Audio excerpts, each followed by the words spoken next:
इन दिनों पूरे उत्तर प्रदेश में एक प्रशासनिक आदेश की खूब चर्चा है।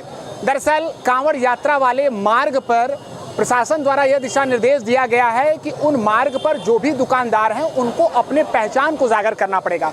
हमारे ठीक पीछे आप देख रहे हैं कि काशी विश्वनाथ धाम गेट नंबर 4 जाने वाला मार्ग है। ये ठीक हमारे पीछे काशी विश्वनाथ धाम है और उसके बाहर तकरीबन सैकड़ों की संख्या में ये दुकानें हैं जो लंबे वर्षों से यहाँ पर लगाई जाती हैं। और हम जानने का प्रयास करेंगे कि वो लोग इस आदेश के बारे में क्या कहेंगे, कैसे देखते हैं इस आदेश को। भैया क्या नाम है? हमारा भैया नाम अभिषेक है। अभिषेक जी, आपने इस आदेश के बारे में सुना होगा, 2-3 दिन से इसकी खूब चर्चा हो रही है, कैसे देखते हैं इस आदेश? इससे अच्छी है भैया ये आदेश, इससे हम लोग संतुष्ट हैं। इससे क्या होगा, अपनी शॉप का भी प्रचार होगा, प्लस मालिक ओनर का सबका नाम रहेगा। इससे किसी यात्री को दिक्कत नहीं होगा भैया, किसी यात्री को दिक्कत नहीं। हाँ। हालांकि इसको लेकर कुछ लोगों का ये भी कहना है कि कहीं ना कहीं ये एक धर्म विशेष बातें हो जा रही हैं, संविधान को चुनौती देना हो जा रहा है। नहीं भैया, ऐसा कुछ नहीं है, सबकी अपनी अपनी मेंटालिटी सोच पे है, लेकिन इससे सब कुछ अच्छा होगा। इससे यात्रियों को दिक्कत नहीं होगा, इससे उनको सुविधाजनक काम होगी, वो किसी भी शॉप को खोजने में उनको आसानी होगी। चलिए, अपनी अपनी बातें हैं, अन्य दुकानदारों से भी हम बात करेंगे यहाँ पर।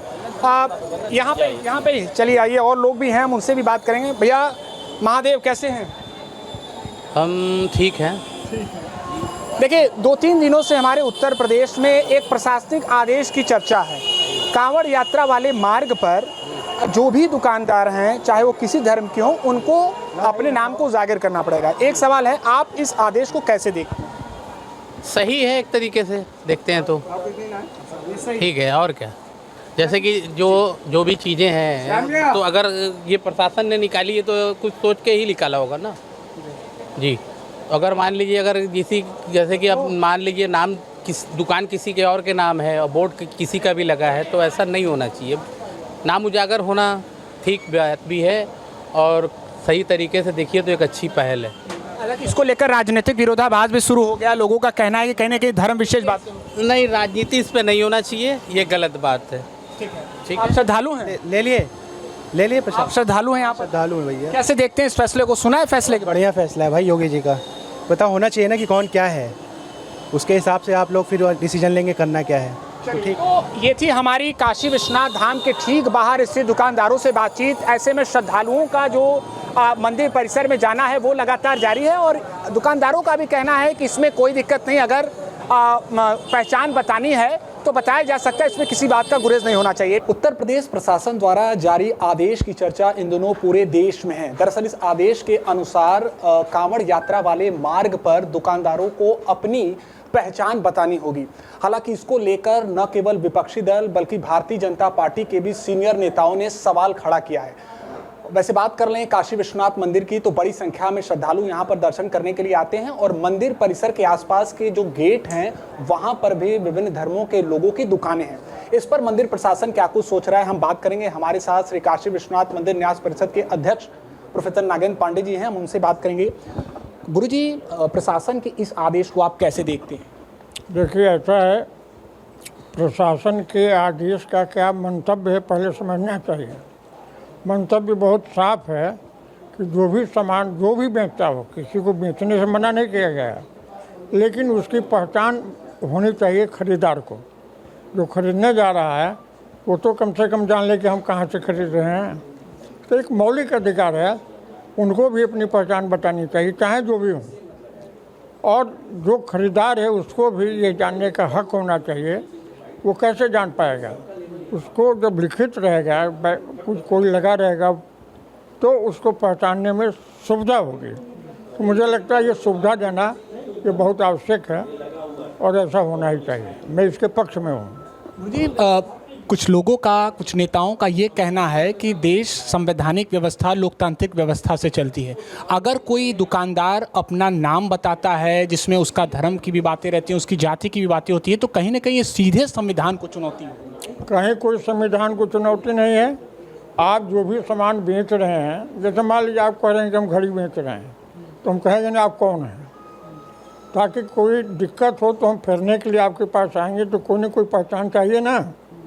तो ये तो मौलिक अधिकार है। आप कह दीजिए दिक्कत हो गई, एक बहुत गलत बात है। आज से नहीं, हमेशा से व्यवस्था है कि जहाँ से भी खरीदिए उसकी रसीद लीजिए। रसीद लीजिएगा तो उसका मोबाइल नंबर डिटेल रहेगा, कभी कोई हमको आवश्यकता पड़ेगी तो हम आपको पकड़ सकते हैं। इसलिए ये बहुत ज़रूरी है, पहचान छिपानी ही धूर्तता है, यही गलत है, यही संविधान विरोधी है। संविधान को प्रकट करना, ये संविधान का आदर करना है। संविधान कभी नहीं चाहता कि आप आंख बंद कर कर मूक होकर कोई भी सामान ले लीजिए तो बेचने वाला वो भी मौन ही रहे, मूक ही रहे, कोई अपनी पहचान न बतावे कहाँ से आया है, बांग्लादेश से आया है कि पाकिस्तान से आया है, भारत का है कि नेपाल का है, ये पता चलना चाहिए ना। तो यह सबके हित में है कि जो भी सामान खरीदे उस खरीदार का जिससे खरीदा है उसकी पहचान छिपानी नहीं चाहिए, उसको बतानी चाहिए। मंदिर में भी कई दुकानें हैं, मंदिर के ठीक बाहर भी दुकानें हैं, फूलमाला की दुकानें हैं जिसमें सभी धर्म के लोग हैं। कैसे आप इसको लागू कराएंगे, क्या आप इसके बारे में विचार कर रहे हैं? नहीं, देखिए, मंदिर के परिसर के भीतर जो भी दुकानें हैं उसको तो हम लोग तत्काल कर लेंगे, उसमें कोई दिक्कत नहीं है, हमारा अधिकार है उसमें। लेकिन मंदिर के बाहर जो है वो प्रशासन का क्षेत्र है, वो उनका अधिकार क्षेत्र है और मुख्यमंत्री जी का जो भी निर्देश होगा प्रशासन मानेगा ही, और यदि उसमें कोई दिक्कत आती है तो हम सब लोग मिलकर उसका समाधान करेंगे।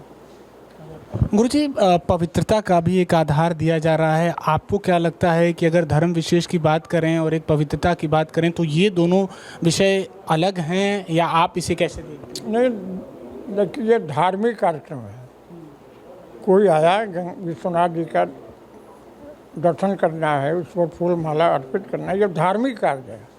तो धार्मिक कार्य में पवित्रता बहुत जरूरी है। जैसे कोई भी जितने भक्त आएंगे बिना स्नान किए एक भी आदमी नहीं रहता है, सारे लोग स्नान किए रहते हैं। गंगा जी में स्नान करने या घर पर स्नान करने, स्नान करके आते हैं, स्वच्छ वस्त्र पहन कर आते हैं और ये इतना ध्यान रखते हैं। तो मुझे नहीं लगता है कि इस तरह की अन्य धर्मों के लोगों में इतनी शुचिता पवित्रता होगी कि वो स्नान कर कर ही आएंगे, धौत वस्त्र पहनकर, ये धुला हुआ वस्त्र पहनकर ही आएंगे।